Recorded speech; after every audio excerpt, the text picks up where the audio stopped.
Already ఒకసారి విచారణకి రమ్మంటే కొంత సమయం కోరారు. ఈరోజు కూడా బిజీ షెడ్యూల్ కారణంగా హాజరు కాలేకపోతున్నామని రామ్ గోపాల్ వర్మ తరపు న్యాయవాది చెబుతున్నారు. అలాగే సజ్జల భార్గవరెడ్డికి, అర్జున్ రెడ్డికి, వర్రా రవీందర్ రెడ్డికి కేసులో మరో 15 మంది కూడా మీరు నోటీసులు ఇచ్చారు. అంటే ఇది ఎంతవరకు వెళ్ళబోతోంది?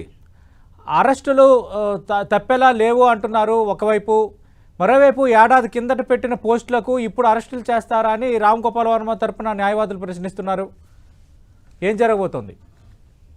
సార్, మొదట సతీష్ గారు, మీకు టీవీ ప్రేక్షకులకి వైఎస్ఆర్సీపీ నేత రాజశేఖర్ గారికి నమస్కారాలు. నమస్తే అండి.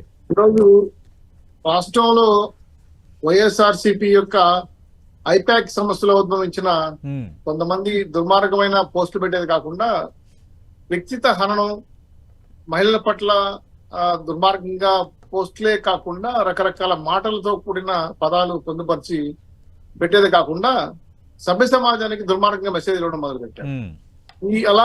అలాంటి కోవకు చెందిన జగన్మోహన్ రెడ్డి గారి గంజాయి తోటలో ఈయన కలుపు మొక్క ఆర్జీవి.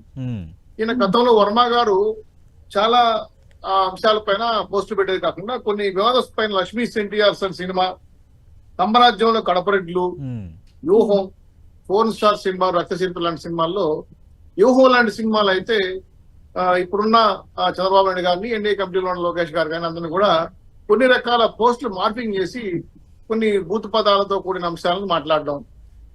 అలాగే చంద్రబాబు నాయుడు గారు జైల్లో ఉన్నప్పుడు జైలు బయట నిలబడుకొని ఒక స్నాప్ తీసుకొని, ఫోటో తీసుకొని సెల్ఫీ, నేను జైలు బయట, బాబు గారు లోపల అని కామెంట్ కూడా పెట్టాడు. ఇప్పుడు ఎవరు లోపల ఎవరు బయట, ఇప్పుడు మేము కామెంట్ పెట్టాలి మాకు అర్థం కాల. ఇలాంటి సినిమాలు చూసేటువంటి జగన్మోహన్ అనుకూలంగా మరి ఆయనే ఫైనాన్స్ చేశారా, ఆయన బినామీలు ఫైనాన్స్ చేశారు తెలియదు, కానీ చాలా అంశాలపైన ట్విట్టర్ లో, ఇప్పుడు ఎక్స్ లో అనేక రకాల పోస్టులు పెట్టేది, దాన్ని వివాదాస్పదంగా ట్రోల్ చేయటం. ఎప్పుడో పెట్టారంటే జరిగిన ప్రమాదం తప్పే కదా, ఎప్పుడు పెట్టినా తప్పే కదా. భావ ప్రకటన స్వేచ్ఛ అంటే ఏంది? నా చెయ్యి మీ ముక్కు తాకనంత వరకు భావ ప్రకటన స్వేచ్ఛ. మరి మీరు ఎదురుగా దుర్మార్గంగా ఇటుగా హననం చేసే కాకుండా తల్లిని చెల్లిని కూడా హననం చేశారు కదా ఆయన జగన్మోహన్ రెడ్డి గారు. మరి ఆ విషయంలో ఏం మాట్లాడదో నాకు తెలియదు. సో టోటల్ గా రాష్ట్ర వ్యాప్తంగా ఒక 1800 మంది ఎంప్లాయీస్ తో, 400 మంది కోఆర్డినేటర్లతో, 30 మంది ఇన్ఛార్జీలతో ఉన్నటువంటి ఈ ఐపాక్ సంస్థలో ఉన్నటువంటి నానక్రూపగూడెం నుంచి బయలుదేరిన సజ్జల భార్గవ్ నాయకత్వంలో సజ్జల రామకృష్ణారెడ్డి గారి కనుసైకిల్ అడిగిన ఈ యొక్క ఐపాక్ సంస్థ, దాన్ని సోషల్ మీడియా, వైసీపీ కుల మీడియా అంటారా, బ్లూ మీడియా మాకు తెలియదు. సో టోటల్ గా అయితే రాష్ట్రంలో ఒక దుర్మార్గమైన సోషల్ మీడియాలో ప్రవర్తన తెరలేపారు. ఇది గతంలో ఎప్పుడు లేదు. ఈ జగన్మోహన్ రెడ్డి గారు చేసిన ఈ హింసాత్మకమైన ఈ పోస్టులు పెట్టేది కాకుండా నీచాతి నీచంగా దుర్మార్గంగా మాట్లాడే పదాలు పెట్టిన మార్ఫింగ్ చేసిన ఫోటోలు చూస్తే చాలా మంది బాధపడేది కాకుండా ఇది ఒక ఆర్గనైజ్డ్ క్రైమ్ గా చేశారు. ఇది చాలా తప్పు. ఈ తప్పుని ఇలాంటి వాళ్ళు ఎలా ఉన్నారంటే పోసాని కృష్ణమురళి, శకుంతల, శ్రీరెడ్డి, బోరగడ్డ అనిలు, వర్రా రాఘవరెడ్డి, వెంకటరెడ్డి, సజ్జల భార్గవ్, అలాగే పంచక్ ప్రభాకర్, ఇలాంటి స్కోవలో జరిగిన వర్మ, ఇవన్నీ కూడా ఏంటంటే వీళ్ళందరూ మాకు సంబంధం లేదు, మా పార్టీకి వీళ్ళెవరు కాదని చెప్పి డైరెక్ట్ గా పత్రికాముఖంగా నాకు సంబంధం లేదు, మా పార్టీ సంబంధం చెప్పగలిగిన దమ్ము జగన్మోహన్ గారికి ఉందా? లేదు కదా. వాళ్ళ పార్టీకి అనుకూలంగా వాళ్ళు మాట్లాడారు. నాకు తెలిసి ట్విట్టర్ యాక్ట్ చేయడానికి, ట్విట్టర్ ని నడపడానికి కోసం రంగోపాల్ వారికి జగన్మోహన్ గారు 1.5 కోటి డబ్బులు ఇచ్చారని కూడా ఒక వాదన జరుగుతోంది. టోటల్ గా ఒక వారం 2 వారాలు నోటీసులు ఇచ్చారు. ఆయన తప్పించుకుంటున్నాడు అనేక అంశాలు ముందర పెట్టి. ఇప్పుడు మళ్ళీ నోటీసులు ఇస్తే ఆయన ఇంటికాడ నుంచి గెస్ట్ హౌస్ నుంచి శంషాబాద్ ఇట్లా దిగుతున్నాడని లోకల్ సెల్ ఫోన్ టార్గెట్ చేసి ఎంక్వైరీ చేస్తూ ఉంటే పోలీసు అంటే మ్యాప్ లో తిరుగుతా ఉంది. అయినా ఆయన దుర్మార్గంగా మాట్లాడడం అనేది సమంజసం కాదు. నేను కోయంబత్తూర్ లో ఉన్నాను, షూటింగ్ లో ఉన్నానంటూ ఆయన ఒక 2 ఫోటోలు పెట్టి ఒక ట్వీట్ చేశారు. కానీ బిజీ షెడ్యూల్ కారణంగా హాజరు కాలేకపోతున్నామని ఇది రెండోసారి చెప్పడం. నో ఈ రోజు పోలీసు ఎంక్వైరీ ఏం జరిగిందంటే, విచారణలో ఎంక్వైరీలో వాళ్ళు చేసిన గూగుల్ టేక్అవుట్ లో కానీ, అలాగే ఆయన సెల్ ఫోన్ సిగ్నల్స్ అంటే టేక్ చేస్తుంటే ఆ శంషాబాద్ నుంచి హైదరాబాద్ ఏరియాలో తిరుగుతున్నాడని, ఆయన సోషల్ మీడియా యాక్టివ్ కూడా హైదరాబాద్ నుంచి రన్ అవుతుందని చెప్పి చాలా స్పష్టంగా పోలీసులు చెప్తున్నారు. ఇప్పుడు నోటీసులు ఇచ్చిన స్పందన లేని వ్యక్తిని ఖచ్చితంగా అరెస్ట్ చేయాలి, అరెస్ట్ చేస్తామని కూడా పోలీసులు ఖచ్చితంగా నిర్ధారించుకున్నారు.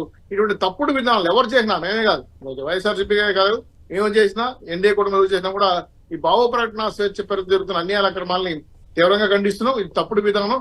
సోషల్ మీడియాలో ప్రశ్నించమని చెప్పారు కానీ ఆడవాళ్ళని, మహిళల్ని, మనుషుల్ని, బాపరేటర్ని ఈ విధంగా దుర్మార్గ చర్యలుగా తీసుకోవాల్సిన బాధ్యత దీనికి కారకులుగా జగన్మోహన్ గారు ఇవి ఖండించాల్సింది వదిలేసి వాళ్ళు సపోర్ట్ చేయడం అనేది చాలా బాధాకరమైన విషయం.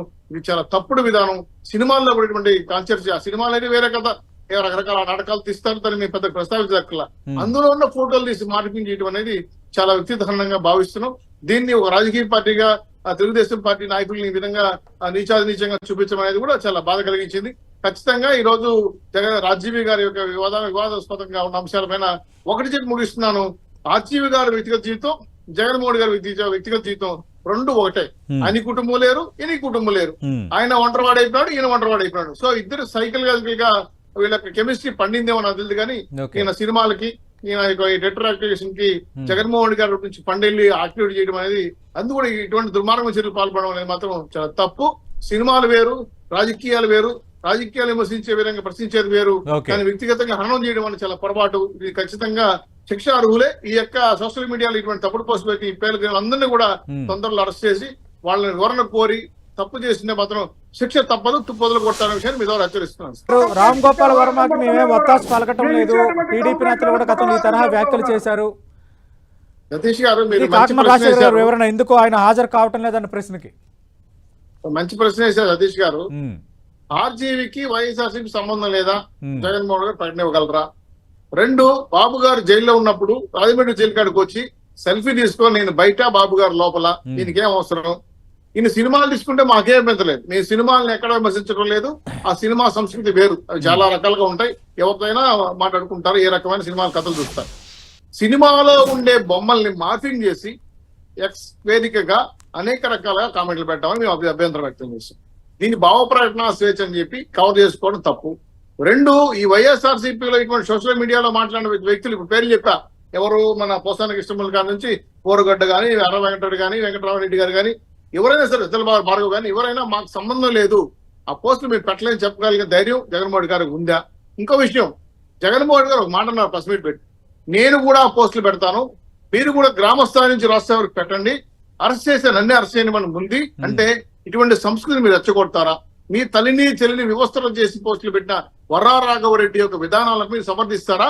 ఆ పోస్టులు మీరు ట్విట్టర్ యాక్టర్ గానో లేదా ఎక్స్ వేదిక గానో పెడతారా? ఇంత దుర్మార్గ చర్య వేదికకి మీరు మారుస్తున్నటువంటి తప్పుడు విధానాలు మేము ఖండిస్తున్నాం. ఇది సంస్కృతి కాదు. కాబట్టి నేను అడిగేది ఒకటే, సోషల్ మీడియాని వేదికగా చేసుకుని జగన్మోహన్ రెడ్డి గారు మాట్లాడుతున్న మాటలన్నీ కూడా రాష్ట్రాల్లో అల్లరి సృష్టించడానికా, అంటే రెచ్చగొట్టడానికా? ఈ సోషల్ మీడియాలో ఉన్న కాలకేయల్ని ఇటువంటి దుర్మార్గంగా సైతాన్లుగా మార్చి సైతాన్ సామ్రాజ్యానికి రాజుగా జగన్మోహన్ గారు ఉండాలనుకుంటున్నారా? ప్రజలకు సేవ చేసి ప్రజల మన్నలు పొంది ముఖ్యమంత్రి కావాలనుకుంటున్నారా? అదే ఆయన చెప్పాల్సిన ప్రశ్న మీద వచ్చి, అంతేగాని ఇలాంటి తప్పుడు విధానాలతో పోస్టులు పెట్టి, ఎవరో రంగనాయకమ్మ 90 ఏళ్ల వయసులో ఆవిడ ఎప్పుడో పోస్ట్ ఎవరో షేర్ చేస్తే జైల్లో పెట్టలేదని మీరు చెప్పండి. మీరు అలాగే చాలా అంశాలపైన 41 నోటీసులు, జివో నెంబర్ 1, 30 యాక్ట్లు, యోగాలలో అడ్డుకున్న సమస్యలు మేము చూస్తున్నాం. అనేక అంశాలపైన మీరు ఇబ్బంది పెట్టిన సందర్భాలన్నీ కూడా ఈ రోజు సమాజానికి మీరు ఎంత ఇచ్చారో అంత తిరిగి మీకు ఇస్తా ఉంది. కాబట్టి తీసుకోవాల్సిన బాధ్యత వాళ్ళకుంది. ఆర్జీవీ చేసిన తప్పులు సినిమాలు మాకు అనవసరం. ఆర్జీవీ ఎక్స్ వేదిక మాట్లాడిన మార్ఫింగ్ వీడియోలు, మార్ఫింగ్ ఫోటోల మీద తెలుగుదేశం పార్టీ తీవ్ర అభ్యంతరం చేస్తా ఉంది. దీనిపైన చర్యలు తీసుకుంటున్నాం. ఈయనకు దమ్ముంటే, ధైర్యం ఉంటే, నిజంగా సినిమా డైరెక్టర్ గా సినిమాలాగా బిహేవ్ చేస్తారనుకుంటే వచ్చి నేను పెట్టలేదు, నేను చేయలేదు అని చెప్పొచ్చు కదా. ఎందుకు తప్పించుకున్నాడు? నన్ను 3rd డిగ్రీ ప్రయోగిస్తారు నా మీద సుప్రీంకోర్టుకి ఎందుకు వెళ్ళారు తెలుసో తెలియదు మీకు సతీష్ గారు. నేను హైకోర్టుకు సుప్రీంకోర్టు కేసు పెట్టారు. ఎందుకంటే నన్ను అరెస్ట్ చేయకుండా ఆపండి, నా మీద 3rd డిగ్రీ ప్రయోగిస్తారు, సహాయం చేయండి అని చెప్పి కోర్టు కొట్టాడు, పారేసింది. మరి ఇంత సెల్ఫ్ గోల్ వేసుకున్న ఆర్జీవీ గారిని తప్పు చేశారని స్పష్టంగా చెప్తున్నారు. కాబట్టి తప్పు ఎవరు చేసినా తప్పే, దాన్ని ఖండించండి.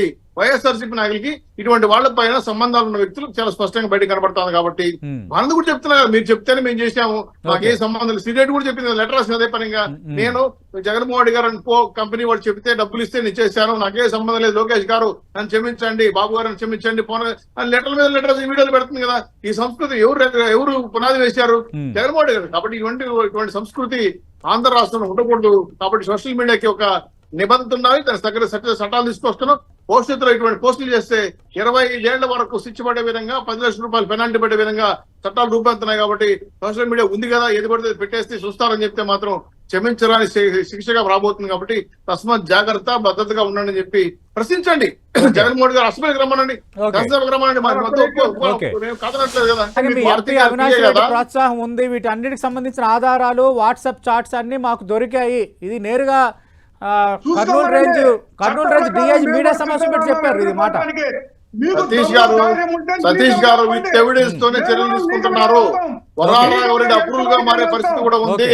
అవినాష్ రెడ్డి భారతి గారు చెప్పిన మాటలు నేను చేశానని Okay. నా ట్విట్టర్ అకౌంట్ సజ్జల మార్గం ఆపరేట్. సమాధానం చెప్పండి.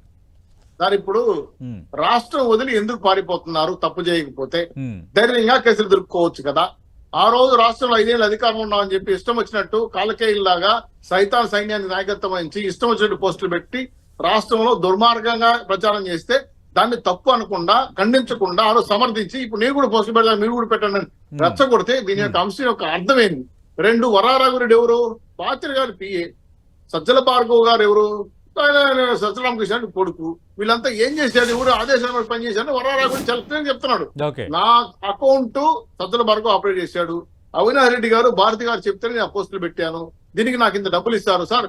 1800 మంది ఎంప్లాయీస్ ని, 50 యూట్యూబ్ ఛానల్ ని, 400 మంది కోఆర్డినేటర్ని, వాహన మిత్ర, పెన్షన్లు, అలాగే తల్లికి 100 తల్లికి ఆసరా. ఈ డబ్బులు కూడా నేరుగా వాళ్ళ అకౌంట్ లో పడే విధంగా నియోజకవర్గానికి కాకుండా ఒక జిల్లాకు 30 లక్షల రూపాయలు డబ్బులు కేటాయించి, బడ్జెట్ కేటాయించి ఈ దుర్మార్గ ప్రచారం తప్పు కదా. ఇది ప్రభుత్వ డబ్బులతో ఖజానా తీసుకొని, జీతాలు తీసుకొని ప్రభుత్వ అధినేతలు తిడతారా? ప్రభుత్వాన్ని విమర్శిస్తారా? ఇదే సంస్కృతి నాకు అర్థం కాలేదు. సాక్షి టీవీకి 700 కోట్ల రూపాయల అడ్వర్టైజ్మెంట్ ఇచ్చారు. Okay. పేపర్ ఇచ్చారు నేను ఒకటే